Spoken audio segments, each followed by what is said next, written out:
So here we have got our stomach that we have dissected earlier. So for the sake of convenience, we will put it on the cadaver and will demonstrate you how it will surround it and continue further. So you can see that this was the gastrosplenic ligament. It was attached to stomach here, and we have dissected it, and this margin has been dissected from the spleen.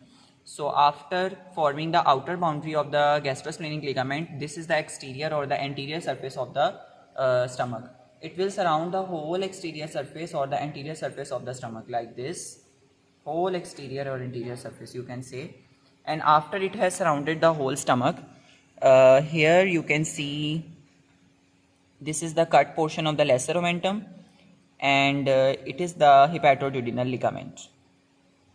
Cut portion of the hepatoduodenal ligament, this one brown portion, this is the cut portion of the hepatoduodenal ligament.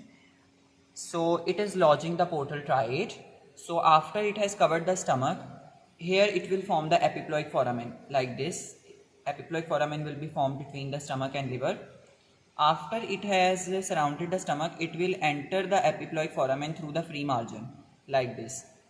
After it has surrounded the stomach, it will enter the epiploic foramen by turning around the free margin, or we can say the hepatoduodenal ligament. After it has entered the epiploic foramen, it will now surround the posterior layer of the stomach. After surrounding the posterior layer of the stomach, now it will surround the inner border of the gastrosplenic ligament. This is the gastrosplenic ligament, this one. Earlier we have traced the outer border. Now we will trace the inner border. It will trace the inner border of the gastrosplenic ligament. And after tracing the inner border of the gastrosplenic ligament, it will surround the spleen from the inner side. This is the inner side of the spleen. This one is the inner side of the spleen.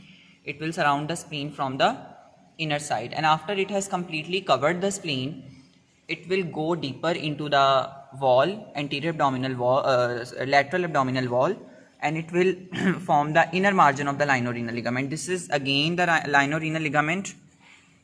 This one, the flap that you are watching, is the lienorenal ligament. It will form the inner margin of the lienorenal ligament. It is attached to the spleen here on the posterior side here. So it will form the inner margin of the lienorenal ligament. After it has formed the inner margin of the lienorenal ligament, it will turn and reflect back.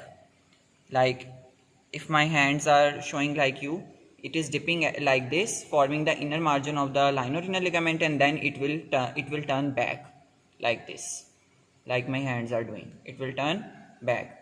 Now it will surround the whole posterior abdominal wall. We cannot show you the posterior abdominal wall because we have a liver here and we have pancreas and the associated structures. So when we will pull out the liver, we will show you the posterior abdominal wall, and we will also show you how this layer will be tracing the posterior abdominal wall.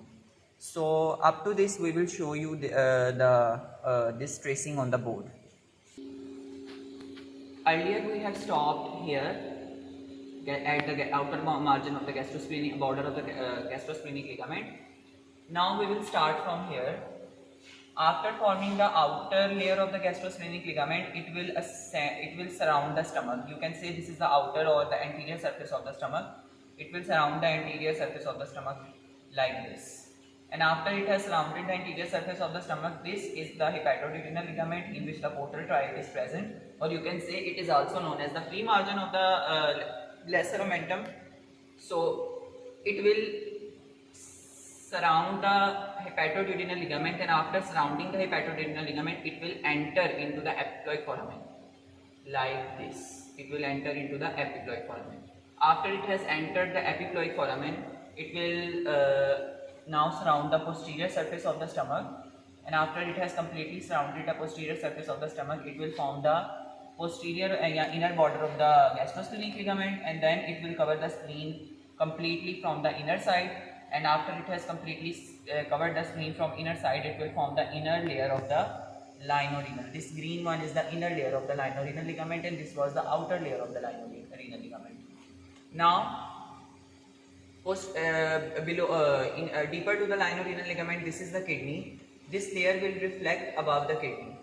It will cover the kidney from anterior side.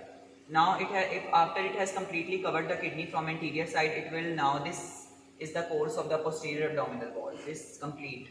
So it will surround the posterior abdominal wall, and after surrounding the posterior abdominal wall, it will come on the right side, and on the right side it will surround the lateral abdominal wall. For similarly, it has surrounded the left side, and it will, after surrounding the lateral abdominal wall, it will turn anteriorly, and after coming anteriorly, it will form the left layer of the falciform ligament. At this point, both of these layers will meet, and they will go inside, and they will completely surround the liver. So the horizontal tracing in the supracolic compartment. Now this portion I will show you on the cadaver. So completely covering the posterior abdominal wall, you can now see this layer is coming up. This white layer, this is the parietal peritoneum. It will come up and follow the course of my fingers. It will ascend like this, and after ascending like this, it will meet the left layer at this point. So at this point, both of these layers are meeting and dipping into the liver. After they have dipped into the liver, they will completely surround the liver anteriorly and posteriorly. Posteriorly there is a bare area, so it actually it does not completely surround the liver. After we will dissect it, you will notice there will be the bare area on the posterior abdominal wall. So up to the triangular ligaments it will surround it. So it will surround the liver, and our horizontal tracing is complete.